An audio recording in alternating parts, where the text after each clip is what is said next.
Salut à tous, c'est Isaac Cinéma et aujourd'hui on se retrouve pour parler de...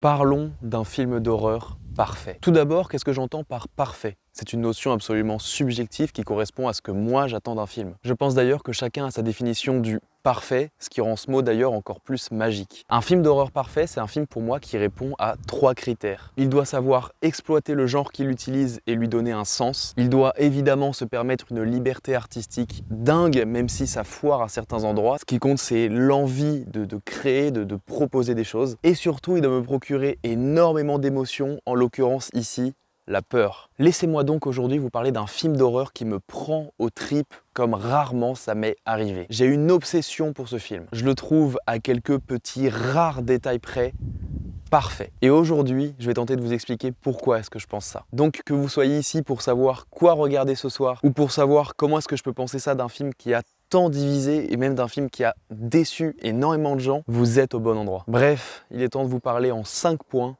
de Malignante. It's coming from me.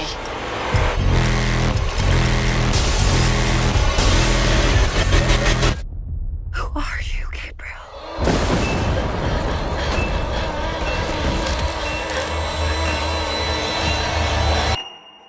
Vous connaissez tous le réalisateur. Il est à l'origine des plus grosses franchises de films d'horreur popcorn de ces dernières années. Et il a déjà atteint le milliard d'euros au box-office avec un seul film. Petite correction au montage, le gars n'a pas qu'un seul film qui a dépassé le milliard au box-office. En fait, il en a 2.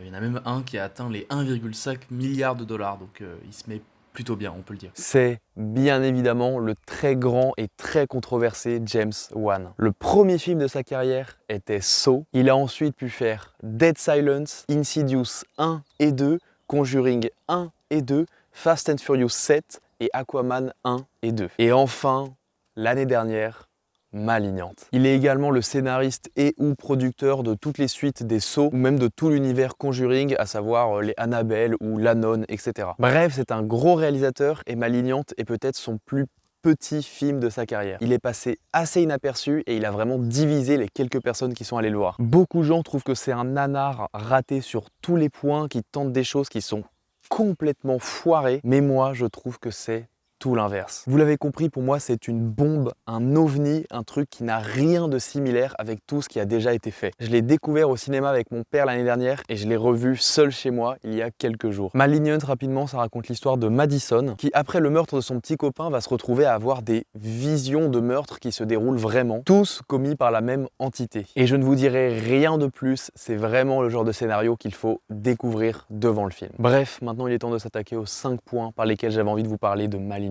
J'ai tenté de les classer par un peu ordre de priorité ou de préférence selon moi. Du coup, on va commencer par le 5e point qui est que c'est un petit peu 2 films en un. Alors évidemment, je précise, il n'y aura aucun spoil dans cette vidéo. C'est, comme je l'ai dit juste avant, un film qu'il faut découvrir pendant le visionnage. Du coup, vous pouvez être rassuré, cette vidéo ne vous gâchera pas l'expérience Malignante. Bref, Malignante, c'est vraiment 2 films en un parce que il y a un peu 2 expériences différentes devant. La première, je vais me permettre de vous en parler parce que c'est le classique James Wan. C'est la partie très horreur, très Conjuring, très Annabelle, etc. Évidemment, on savait qu'on allait avoir ça devant le film parce que voilà, c'est un film de ce genre, hein.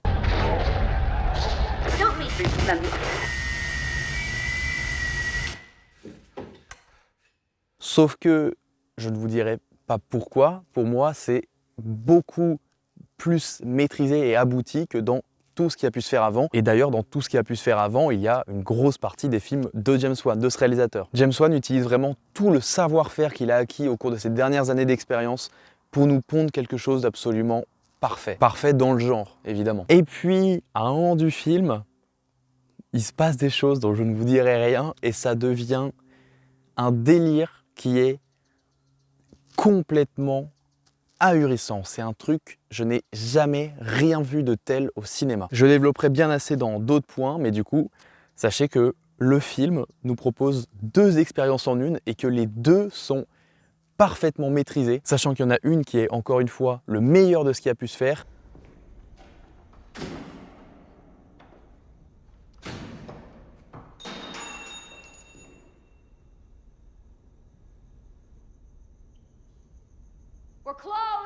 Et l'autre qui est quelque chose qu'on n'a jamais vu ailleurs. Je passe directement à mon 4e point qui est la violence du film. Effectivement, le film est assez violent et surtout assez gore. En fait, non, c'est un peu faux de vous dire ça. Dans l'ensemble, dans tout le film, il n'y a pas vraiment beaucoup de moments de violence. C'est pas sur ça que se repose le film. C'est juste que les moments où il faut être violent, les moments où il y a quelque chose de violent et gore qui se passe, le film se permet de le montrer. On peut voir quand par exemple le tueur, l'entité, plante son arme dans la tête des gens, ça on le voit très très bien. Il y a même des plans assez lents et assez longs qui durent au moins plusieurs secondes, et c'est long plusieurs secondes, qui filment des cadavres déchiquetés. Bref, c'est assez explicite, mais c'est pas non plus ça le centre du film. Du coup, c'est parfait, c'est un bon entre-deux, parce que comme ça, pour ceux qui détestent le gore et la violence, c'est pas non plus insoutenable. Et en revanche, ceux qui sont plutôt du côté montrons la violence, arrêtons de la cacher, et on est servi.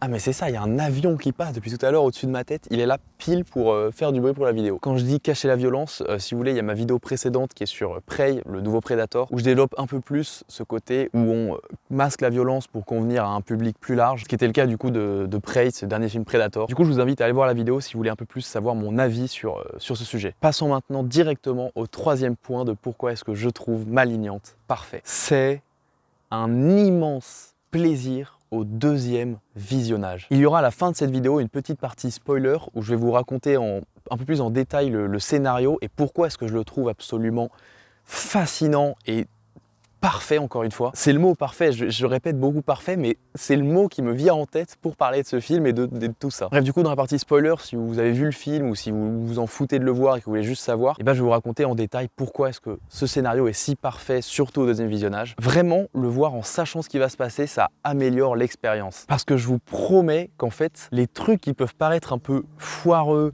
un peu... L'avion qui revient. Ah mais c'est un truc de fou, il fait vraiment des tours. Je vous promets que les trucs qui peuvent paraître un peu foireux, un peu nanars au premier visionnage sont en fait volontaires. Tout a du sens et tout sert le propos et l'histoire du film. Chaque plan, mais surtout chaque dialogue, chaque mot. Ça m'a fasciné. Si vous l'avez déjà vu ou si c'est dans vos plans de le voir, je vous promets qu'un 2e visionnage, ça se tente. Bref, encore une fois, j'y reviendrai plus précisément dans la partie spoiler parce que là, je peux évidemment rien dire, Non, je vais rien dire, On arrive maintenant au 2e point de pourquoi est-ce que j'aime tant ce film. Il est terrifiant. Quand je l'ai vu au cinéma, à côté de mon père, entouré de plein de gens, etc., j'étais déjà assez mal. Mais là, en le voyant seul chez moi, et surtout, c'était un 2e visionnage, donc je savais ce qui allait arriver, j'étais pétrifié.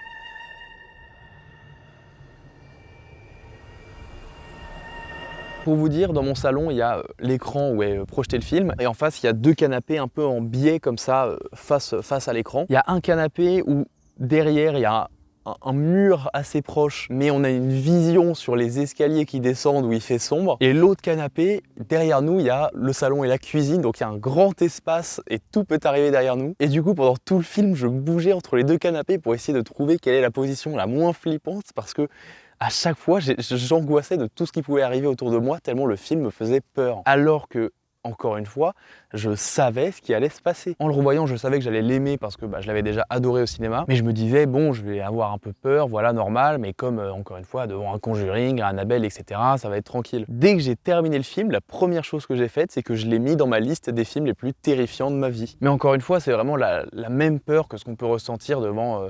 J'en ai marre de les citer, mais Conjuring, Annabelle, etc. Sauf que là, c'est vraiment un peu plus poussé et personnellement, j'ai trouvé ça beaucoup plus terrifiant. Et salut à tous, c'est encore la voix off du montage qui vient tenter de rectifier un truc du tournage. Ce que j'essaye maladroitement de dire, c'est que si vous connaissez les Conjuring, les Annabelle, les Insidious, les Mr Babadook, etc., et bah ce sont les mêmes types de peurs que viennent provoquer chez nous les films. Je sais pas comment dire ça, mais c'est une catégorie de la peur, quoi. Ça viendra pas chercher autre chose chez vous que ce que ces films ont déjà pu provoquer. Parce que, comme je disais dans le 5e point, c'est pour moi la consécration du réal dans les films de ce genre. Et on arrive directement au premier point, autrement dit le truc que je préfère dans ce film, le point qui justifie presque à lui seul cette vidéo et le pourquoi est-ce que je trouve ce film parfait, c'est la manière de filmer ou la liberté artistique de ce film. Alors, par quoi est-ce que je vais commencer? C'est très souvent filmé en grand angle et j'adore les grands angles. Les grands angles, ça permet de dynamiser même des plans super simples parce que du coup,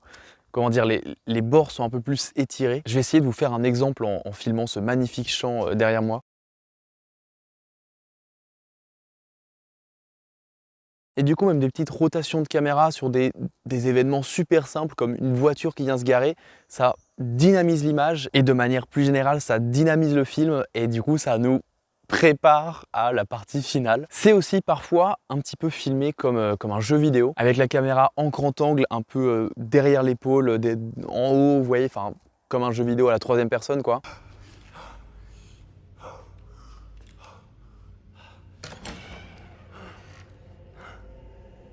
Après les premiers tests, est assez chiant, donc on risque de pas pouvoir tout le temps prendre notre temps. Mais bon, au début, on en profite. Ce qui fait qu'il y a des moments de combat qui sont assez impressionnants et vraiment passionnants à regarder. Il y a aussi du top shot qui suit l'héroïne dans toute la maison. Ce plan est complètement dingue. Il y a des Dutch angles, donc des plans un peu inclinés. Il y a même à certains moments des plans à 90 degrés, donc carrément sur le côté, quand ce n'est pas juste des plans qui sont carrément à l'envers.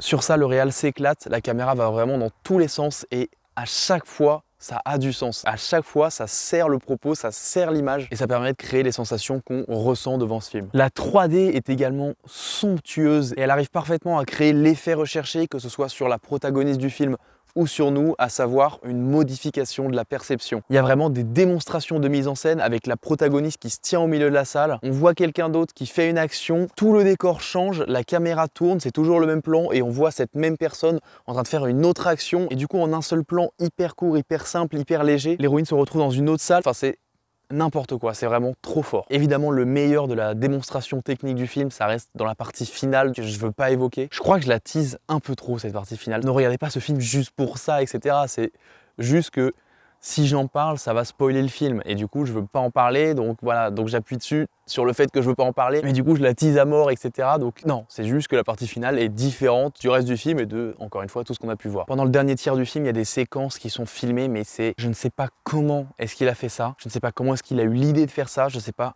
comment est-ce que ça a pu être validé. C'est un condensé de cinéma. C'est du délire à tel point qu'on dirait que on a pris quelque chose, qu'on est sous l'effet de quelque chose, on regarde ce film, on se dit mais est-ce que c'est vrai, est-ce que c'est réel ce qui se passe là? Et on en vient même à se demander, est-ce que c'est complètement pourri, est-ce que c'est complètement nanar? Oui, c'est un peu nanar, mais c'est fait exprès. Est-ce que tout est foireux ou est-ce que tout est maîtrisé, etc. Et moi, ce que je pense, ou en tout cas ce que j'ai ressenti devant le film, c'est que tout est maîtrisé, tout est volontaire et tout est absolument parfait. Malignante, c'est de loin une des expériences les plus dingues de ma vie. C'est de loin aujourd'hui un de mes films d'horreur préférés. Et l'ayant revu récemment, j'avais vraiment envie de vous en parler. Et c'est même d'ailleurs la deuxième fois que je vous en parle parce que j'avais déjà fait une petite vidéo de 3 minutes sur ce film à sa sortie en salle, qui est un peu, bon voilà, c'était mes vidéos d'il y a 1 an, c'est plus la même chose. Bref, regardez cette vidéo seulement. J'ai rarement, voire jamais vu un film si intéressant techniquement et j'ai rarement, voire jamais vu un scénario si bien construit et exploité. Malignante est pour moi un chef-d'œuvre. Et c'est pas un chef-d'œuvre comme j'ai tendance à le faire avec tous les films, à tous les encenser. Non, là vraiment, Malignante rentre dans la catégorie des rares films qui me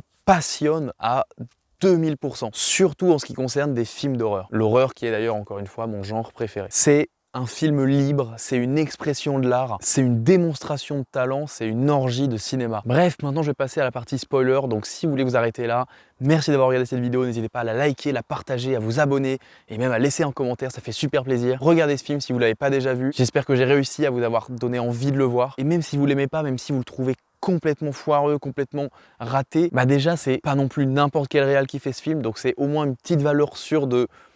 C'est quelqu'un qui sait ce qu'il fait. Et puis du coup derrière ça, même si l'expérience vous convient pas, au moins ça aurait été une expérience. Et juste ça, juste le fait que ce soit un délire à lui tout seul comme film, un truc rare, bah ça vaut le coup de le voir parce qu'aujourd'hui on n'en fait plus trop des trucs comme ça, des trucs aussi assumés, des trucs qui vont aussi loin et du coup ça fait du bien. Bref, maintenant passons à la partie spoiler. Donc pourquoi est-ce que le scénario de Malignante est-il si formidable? Pour que la vidéo soit moins longue, moins un seul bloc, j'ai séparé la partie spoiler de la vidéo principale. Du coup, cette partie spoiler, je l'ai mise en non répertorié, donc ça veut dire qu'elle apparaît pas sur ma chaîne, mais vous pouvez y accéder par un lien, qui est normalement en première ligne de la description, ou alors à l'écran, vous devez avoir la vignette, et si vous cliquez dessus, vous accédez à cette partie avec spoiler. Bref, voilà, merci d'avoir regardé jusque là, à plus!